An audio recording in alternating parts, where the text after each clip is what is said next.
Hey bro, so hardware stuff first, and this is just kind of a quick comparison.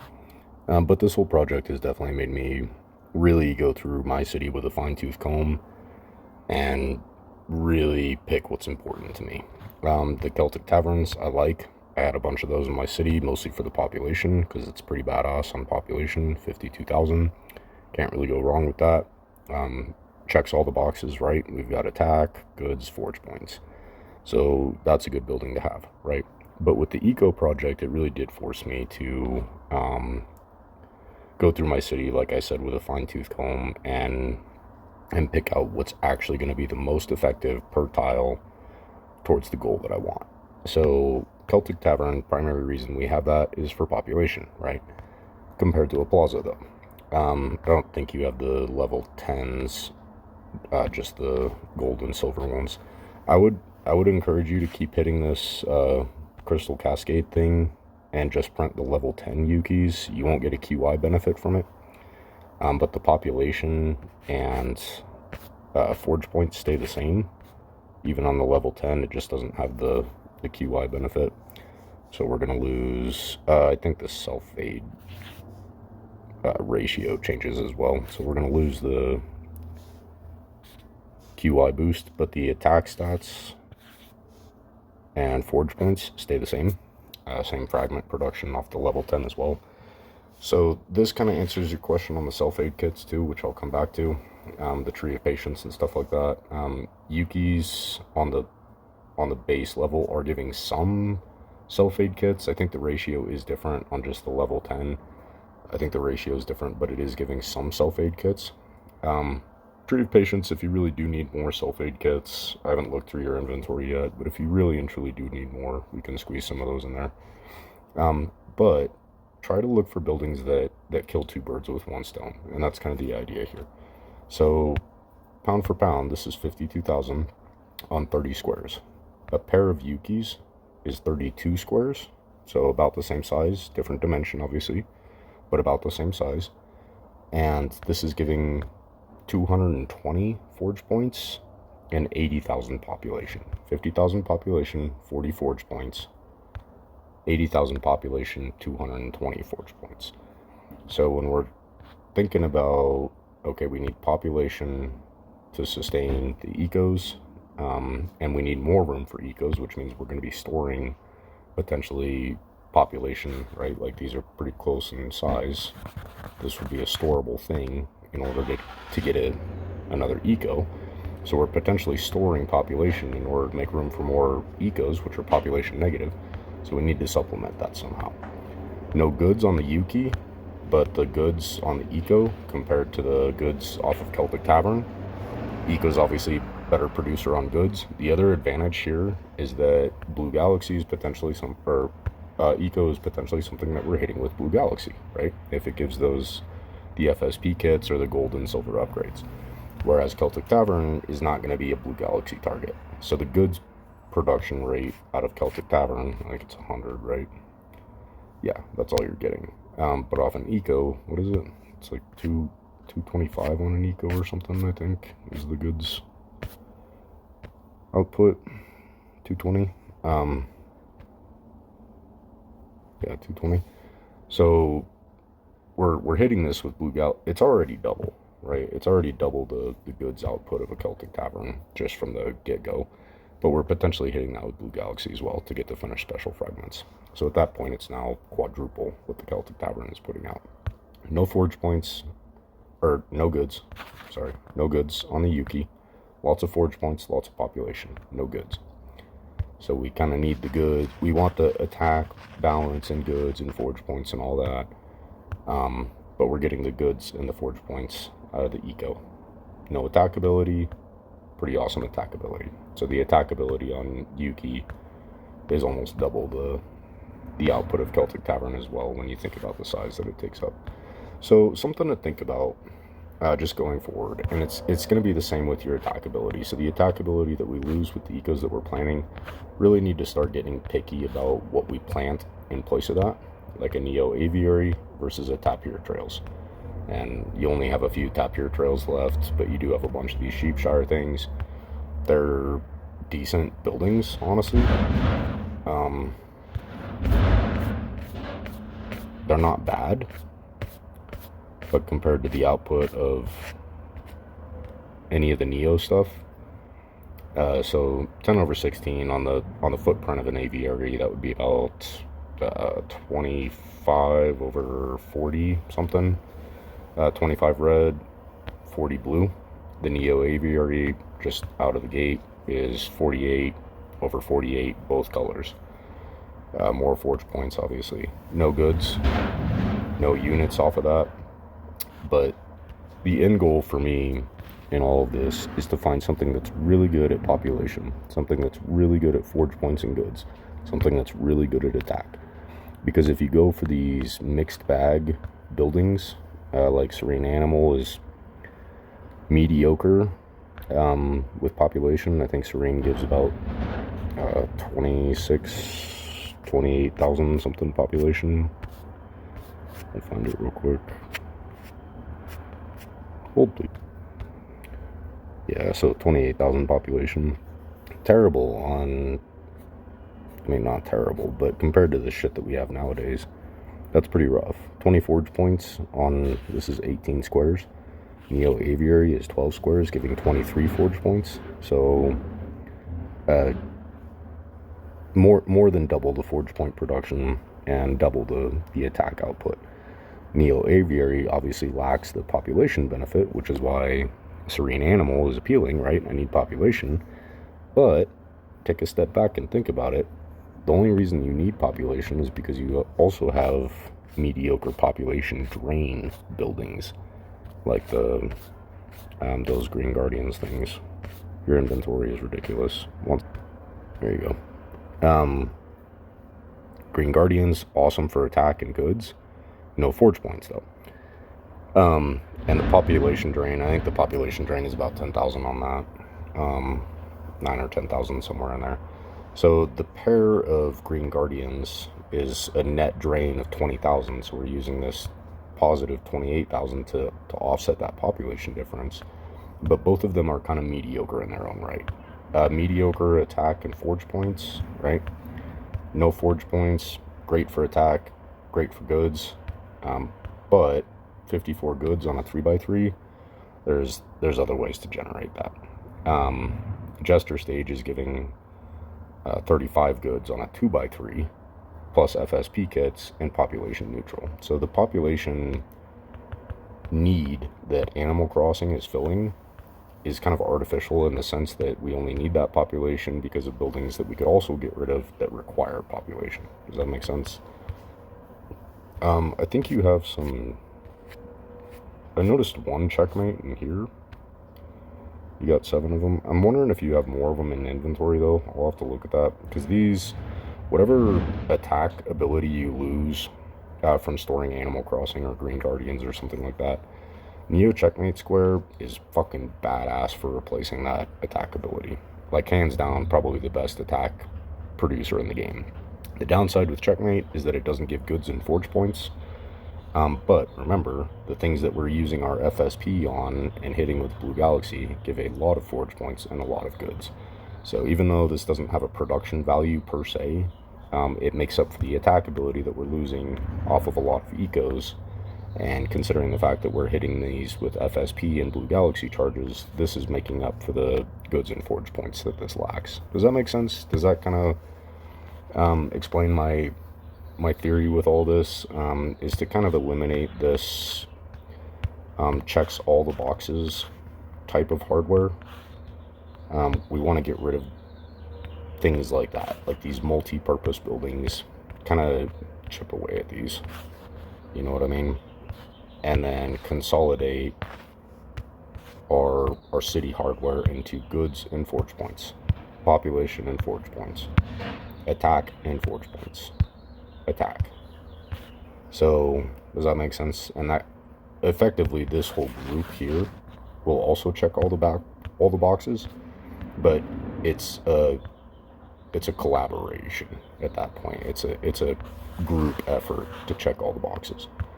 Where this group down here, each individual building checks multiple boxes, but as a total sum, it's pretty mediocre overall. Does that make sense?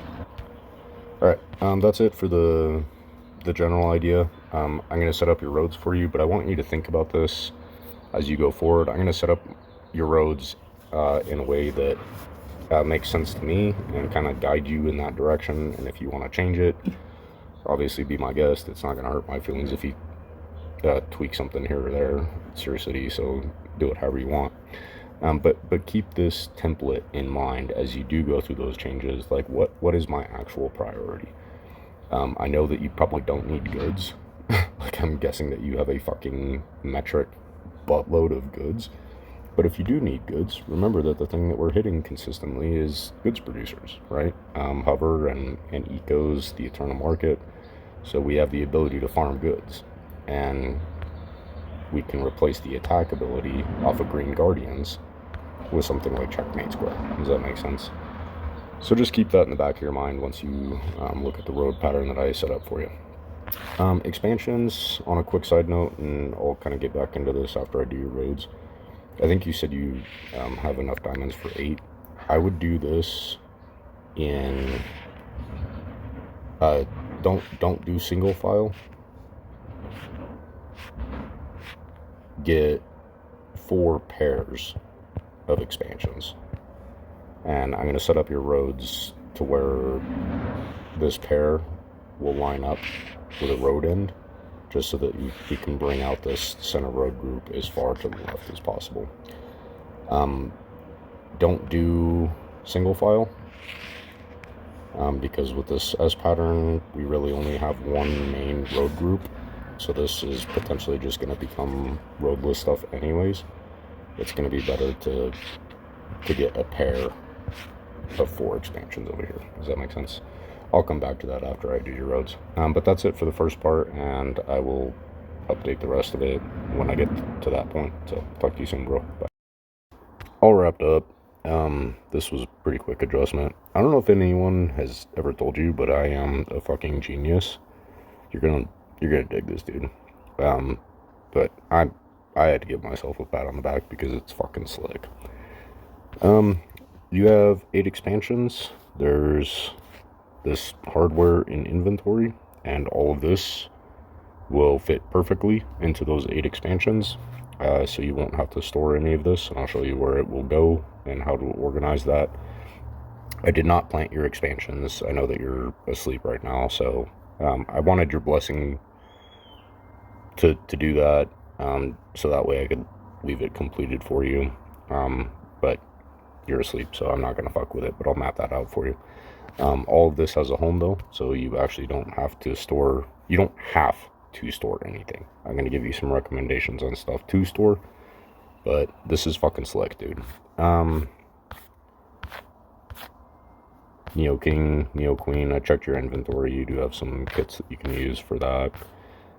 Sled Pup locations down here, or not necessarily Sled Pup, but like Ascended Koi Pond, the flower thing from this event. I don't know if you bought the pass. Looks like you did.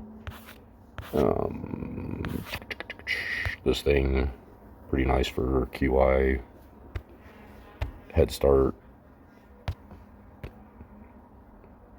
So this bottom group right here is just any QI boost in these locations. Sled Pups, the shit from this event, Koi Pond, whatever.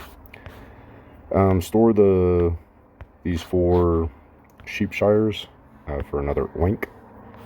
Pound for pound, it's the same forge points, really similar attack. I think the Sheepshire gives a little bit more blue, oink gives a little bit more red. Same goods, same forge points, same attack, but the oink also gives 75 previous era goods, which is Titan.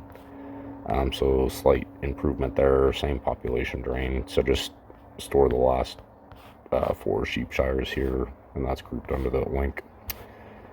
Space for more haulers, space for 3 more right there. Space for 3 more checkmates right here. Just store well, I guess you could leave the Sheepshires if you want, but I grouped them into this just so you know it would need to get stored to fit all 3 checkmates. And I checked your inventory. You do have enough for those you have enough selection kits for the 3 extra checkmate squares. Store the sheep shires though, because think about the beginning of the video. Goal is to increase forge points and goods off of the ecos, so we need to supplement that on attack. Sheepshire is kind of one of those ones that checks all the boxes, right? It gives some goods, some forge points, and some attack, so it checks all the boxes. But the Juggernaut is useless. The goods and the forge points we're going to get from hitting eco repeatedly, right? So we don't need the goods and the forge points off of it. The troops suck. What we need to replace is the attack ability.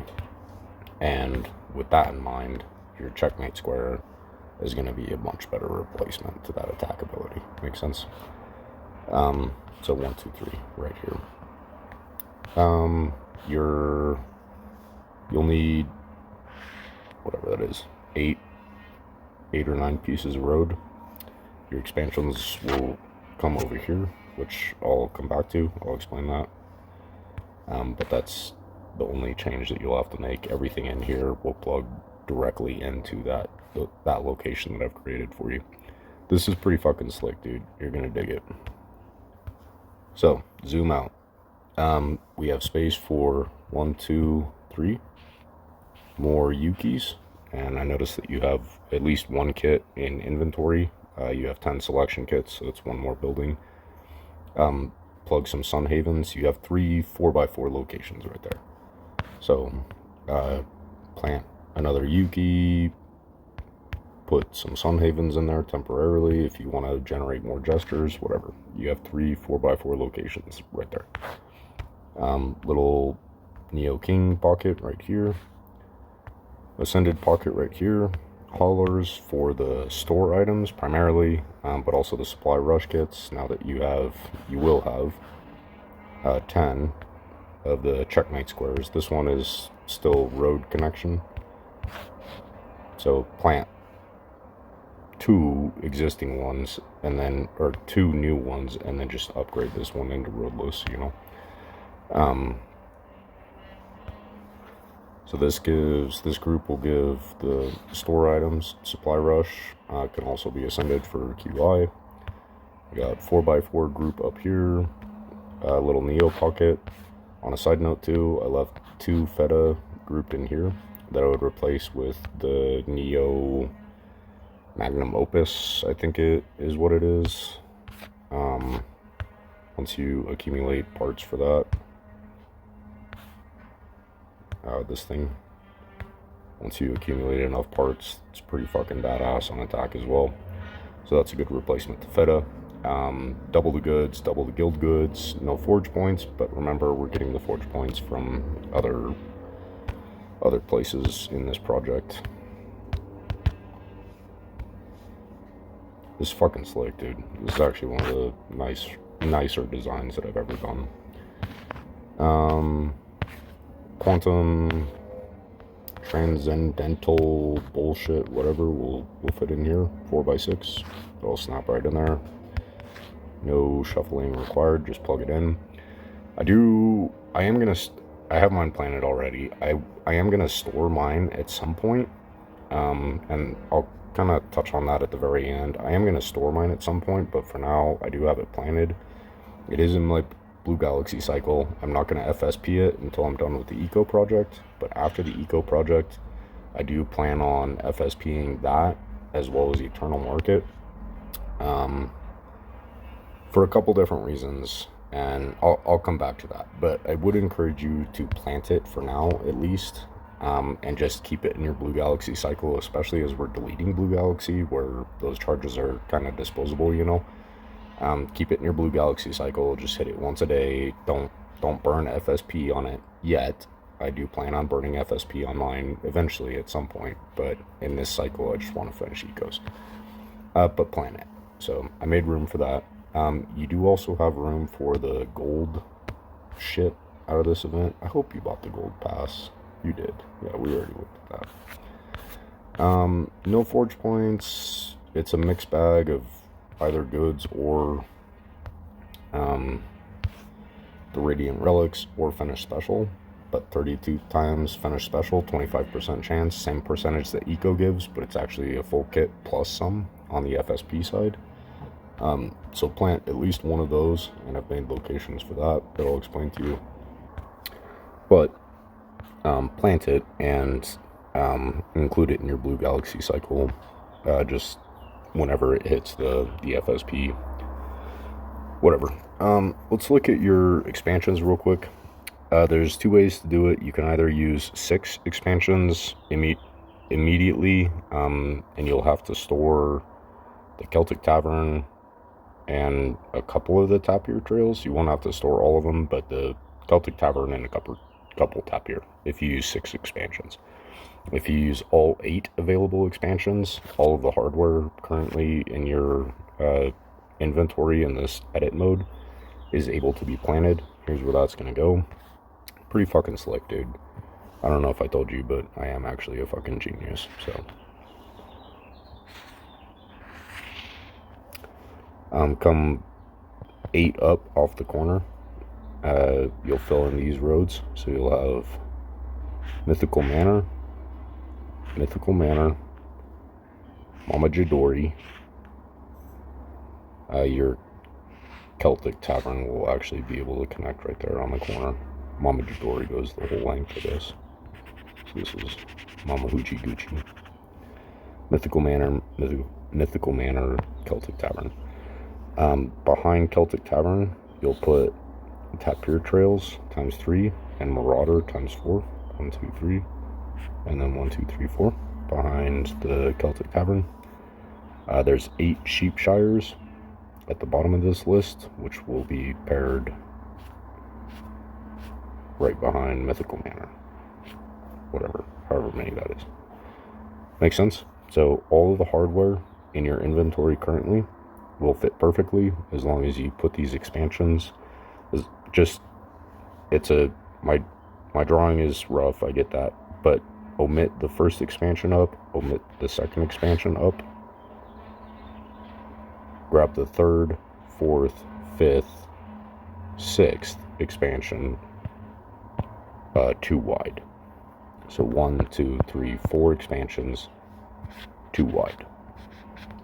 Skip the first block on the bottom and it'll line up perfectly for you. That took a little bit of time to get that lined up, but pretty fucking slick, dude. So at that point, all of the hardware in your thing will actually be able to be planted, and you'll still have the room for all the shit that I showed you. Pretty fucking cool. So I don't know if anyone has told you, but I am actually a fucking genius. So don't tell your friends, please. I don't want them to know that. Eco locations are also mapped out. 4 of them that are convenient, and fucking just plug and play, bro. Seriously, like you are ready to roll. Store a Serene Animal Crossing and a pair of the Guardians kits, and just fucking rinse and repeat, my man. Fucking doesn't get any easier than that. And kind of circle back to the beginning of the video where I explained that trade-off. Yes, we're losing some attack from the Serenes and the Earth's Guardians things. That's what we're losing off of that, because in terms of forge points and goods, the eco is obviously gonna fucking blow that out of the water, you know. So what we're losing on that combination is the attack, but we're compensating for that attack with buildings like Checkmate that do not give forge points or goods, but they compensate on the attack that we're losing on some mediocre buildings up here. Does that make sense? This bottom group in here is set up. It's 8 tall, and I set it up to hold pairs of Yuki, and I would encourage you to keep generating more Yuki after this 3 right here. Once you finish your eco project, and you're pretty close, you only need 4 more base kits, or level 7, like the base building, and then you can just individually harvest those with Blue Galaxy. But after you get the level 7 buildings planted, I would redirect your FSP towards Crystal Cascade and continue printing more Yukis. So this, it's 8 tall, so there's a 5 tall and a 3 tall. Store the Gators, store the Celtic Tavern. So there's 1 Yuki. I'll draw it. Yeah. There's 2. So there's 1 Yuki. 2 Yuki. 3 Yuki.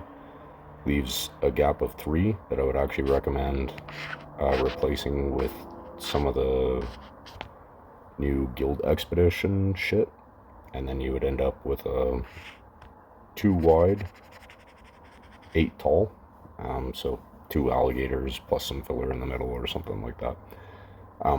Would be my recommendation, but put your GE serpent things in that location. Couple empty squares for Tree of Patience too, since we're looking at this section of the grid here. The Earth's Guardians are obviously just filler. Veda is connected on a road. Nutcracker, Knight's Guardians, I think you'll be done with those once you fill this area with Yukis. So think about this whole group as a fucking unit instead of individual buildings, right? Where we're looking at Gator and we're going, wow, it's really good on attack and forge points.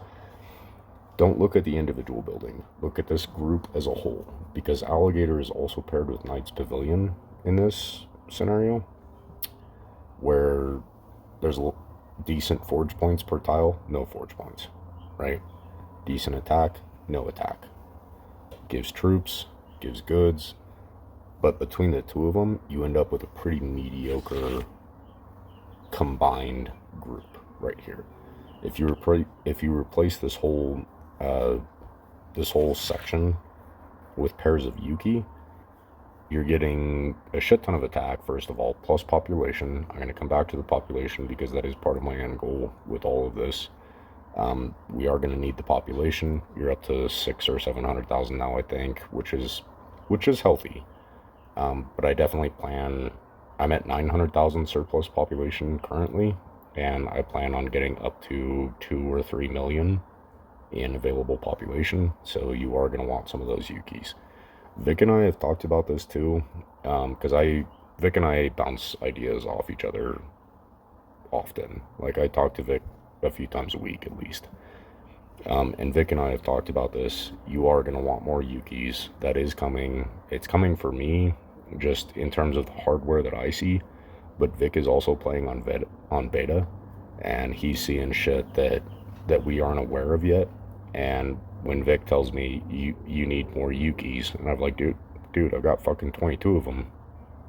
Build more. Okay, all right, I'll make room. So population is definitely going to become a thing. Keep that in the back of your mind. But just even on the production side, basically everything in here generates some kind of goods, right? Which we would sacrifice if we replace with groups of Yuki.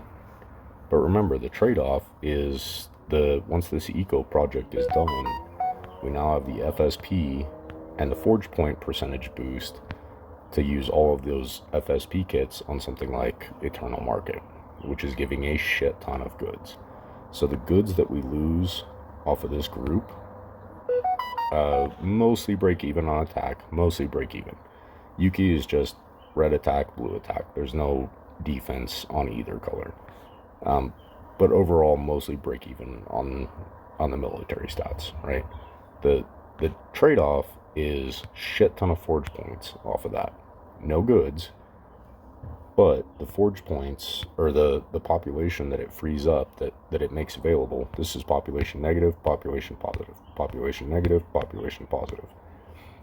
And if we can take this whole group and make it extremely population positive with a shit ton of forge points, no goods, remember, no goods, but a shit ton of forge points, and instead of population neutral, which it is currently, it would be extremely population positive.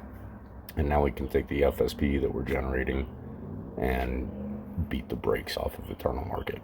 Make sense? So long-term strategy here. Store at least up to the Gators and the Celtic Tavern. Store that much at least. The Knights Pavilions can go. Nutcracker can probably go. I haven't checked your... let's check that real quick, just so I'm not talking hypotheticals. I'm actually talking about what we're working with. You have plenty of mass aids, dude. If you ever do start running lean, just store a jester. I wouldn't do it now because you're not out of mass aid kits. But if you ever do start running lean on the mass aid kits, just store a jester, replant a nutcracker, and plug some trees under it. That would be a quick fix just to stay on target. But you have 484, so I don't think you're running out anytime soon. Definitely keep the jesters for now. You need the FSP though. But long term, that would, if you do get in a bind, I'm actually about to store my squirrel haul as well as all my roller coasters, which gives mass aid. So at that point, I will have basically nothing in my city that generates mass aid except for the deducts, which is a percentage, and I did the math on it. Best case scenario, I get like 2/3 of a mass aid kit every day from the number of deducts that I have. I get about 2/3 of a mass aid kit, assuming that they all hit, which obviously they won't because the percentage is only 40%. But best case scenario, assuming they all hit every day mass aids, I'm still gonna run out of mass aid kits because I'm like systematically eliminating the shit that provides that. But I also have 300 of those in inventory. So the deduct, even if it's only giving me 2/3 of a kit, I can kind of postpone that nutcracker thing for probably a year, at least, I would think, you know? And then when I do start needing mass aid kits again, I'll readjust that. But for now, the FSP kits are way higher priority for me right now. So point is, this whole group over here, population, mass aid kits, population drain, goods, all this shit can go. Fill it with Yukis. Yuki gives self-aid, which is going to help with the FSP project. You have 484 mass aid kits, so it's going to be a while before you run into a pinch there. And if you do get down to 50 mass aid kits, okay, store a jester. Hopefully we're done harvesting FSP at that point. You know, store a jester, replant a nutcracker along with some trees. Good to go. But for the here and the now, I deleted Chateau as well as Seed Vault. That's up to you. I know both of yours are at 180, and I'm not gonna egg you on to do that because that is sentimental for some people, I guess. But the production value is not there. Like the benefit of both of these buildings is diamonds. That's really the only thing that they're good for at this point. And you have 134,000 diamonds in your bar. I have 400 diamonds in my bar. But neither of these things are really spitting out diamonds anymore. Seed Vault potentially for you is, but Chateau is definitely done. The only thing you're getting off of that anymore is forge points and goods. So that would be my personal opinion. I don't have a Atomium either. I deleted that because there's no benefit. I actually still run my these things and the Orichalcum one as well. I still run those. It's not that I need them. I have like fucking 40,000 of Orichalcum and Prometheum at this point. I don't know why. It's just something. It's OCD, I guess. I just don't like seeing the Z thing. I gotta keep it busy, you know. But the Atomium is definitely not benefiting my production in any way. It does give guild goods, which is nice, but the alternative would be to continue leveling your Hydra with a surplus of forge points, right? Coming from this group of excessive Yukis. Take those forge points and continue leveling up your Hydra even higher. Or Cosmic Cat. And both of those things are also going to give you benefit in GBG. What is your... Damn, you have a level 70 cat? Show off. You're fucking dick. I'm gonna scrape it all. Oh, no. Kidding. Long-term strategy with population. Here's where it gets fun. a 2% Forge Point collection boost plus 2% goods collection. It's also giving 88 Forge Points and 88 goods on a 2x2 though. So I have the same 3 ascended completed buildings. I don't know how you got an ascended kit already. That's pretty cool. Good on you. I don't have an ascended kit already. But I do have the 3 ascended orbs, and then I have 19 of the base orbs. So if I hammer that Chamber of Quantum Transcendence thing, if I hammer that for the octo orbs, which it takes a lot, it's 35 fragments per hit. Let me get my, there you go. It's 35 fragments per hit, but you need 1,000 to complete the upgrade kit. So that's going to be a process to farm that. But with 20 ascended orbs giving 2% each, that's another 40% Forge Point boost on top of what we're both working on with the ecos. So ecos, I have a scroll hull which gives 1%. That's going to get stored for another whatever this thing. I'm going to store my scroll hull for that temporarily. Scroll hull is one of the main buildings that I'm getting assayed from, so I'm going to lose that, and that's why I said that's kind of a temporary adjustment for me, primarily for the finished special production thing, but also to generate more octo orbs off of the Radiant Relics selection kit. Anyways, the goal is to generate 20 of those ascended, lose the 1% Forge Point boost off the scroll hull, but replace that with eco times 20 is going to be 60%, plus octo orb times 20 is going to be another 40%. And those are actually pretty easy to print compared to eco. I feel like that's a quicker process to print those than eco. It only lasts for a month, which is the shitty part, but for that month, that's 100% Forge Point boost just built into the city. Plant a couple Forgotten Temples on top of that, like store some non-ascended oinks or something just to make room for additional temples. Do you have surplus temples? I wonder. You kind of strike me as a guy that plants yours religiously.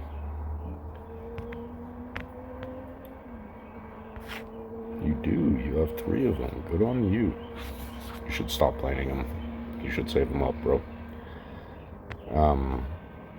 It's, in terms of consistency and like, it's more cost effective if you plant one at a time, just like clockwork. You actually get more bang for your buck that way. But if you're like me and you like to go through growth phases, which is that's what this is for both of us. This is a growth phase. We're storing shit, changing shit, building ecos, getting rid of hardware that we thought we wanted, right? Like you thought you wanted these Serenes. Fuck. Your whole city is probably collectible right now. Let me back out.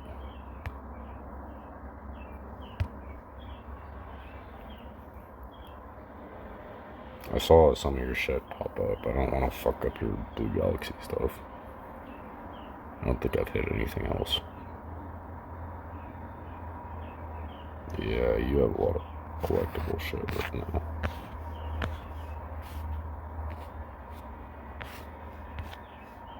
I want to make sure I don't fuck with your Blue Galaxy. Okay, you just finished already. That's cool. Okay. I don't want to fuck with your Blue Galaxy shit, dude. Because you got escutcheons that are ready, some of your ecos are ready. I don't want to fuck with your shit. I'll grab your incidents for you, though.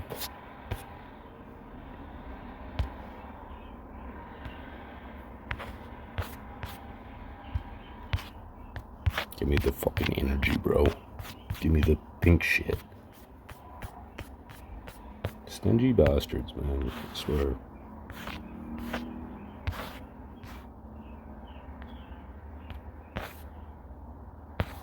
Okay.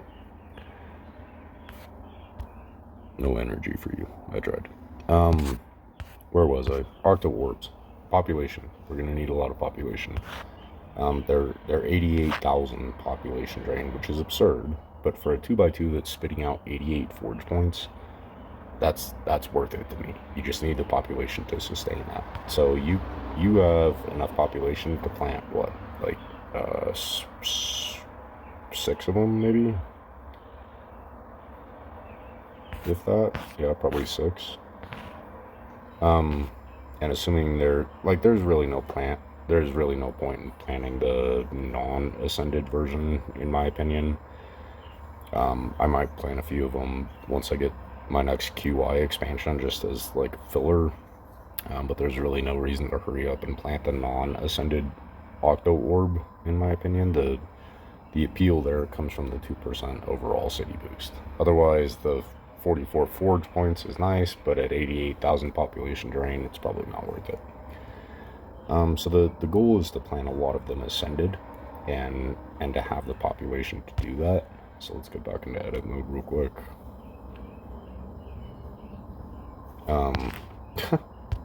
What the fuck? You made changes over here. You made questionable changes over here. Alright. Let's get into edit mode.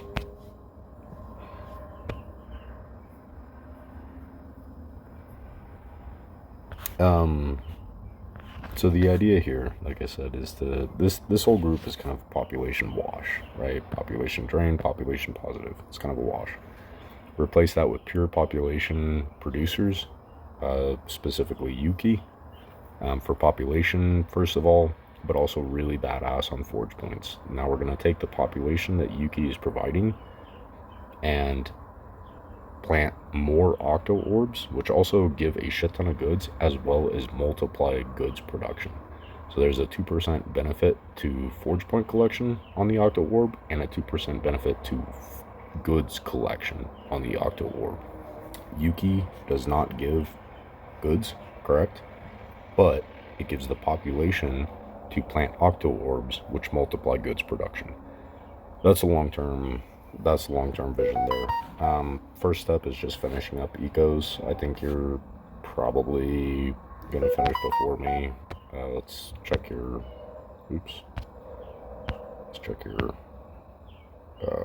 yeah, you're doing good on the finish specials, bro. You'll probably finish before me. I think I'm down to like 90 or something right now, so I think you'll definitely finish this project before me. What's your blue galaxy? 70? Yeah. Dude, you're right on target. You'll definitely finish before me. Oh, final thing on the edit mode, actually, I forgot about that. Another Colossus for you. Store a couple Sheepshires and the bulk 1x1s.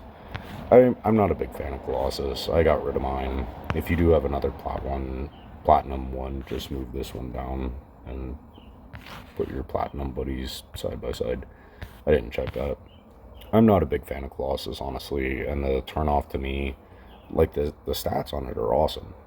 Great for goods, great for attack, kind of meh on forge points.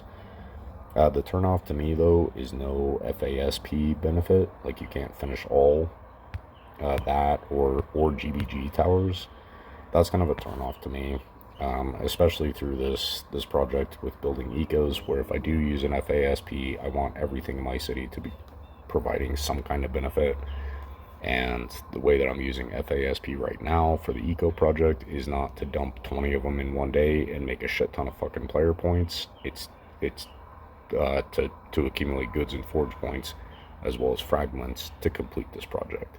So if it doesn't benefit this project currently, it's in storage. And to be honest, I don't think I'll replant any of my Neo Colossus. I think I have like fucking, I don't know, 20 or 30 of them in inventory, and I'm not itching to replant them, to be honest. I don't like the lack of finish ability on those. So I think that covers it, man. Yep, that's the hardware that you can fit in that location. I think that covers it. Let me pause it real quick, make sure I didn't brain fart any. Oh, I guess final thought to the lighthouse thing, the Viaticum, whatever, lighthouse Chingaso. Same footprint as the Celtic Tavern, but about 10,000 more on the population side. So swap those out. So you'll regain the population. There's no immediate forge points off of the lighthouse, right? There's no immediate forge points, but it does give the possibility for finish special. And I don't need to explain to you at this point what a finish special kit is worth. I'm going to collect this for you just in case you are asleep. I'm not going to play your board, but I'll at least collect your shit for you. At this point, I don't need to explain to you what the value of an FSP kit is, you know? How can I mute these bastards? I want to mute you guys. Fuck OBL. I'm going to get on here. You guys suck. Monkey balls. Kidding. I'm not going to send it. At this point, you know the value of FSP. So even though the lighthouse does not actually give direct FP, it gives FSP kits. And if you're applying that to something like the Eternal Market, I don't want to collect it. I want to see what it is.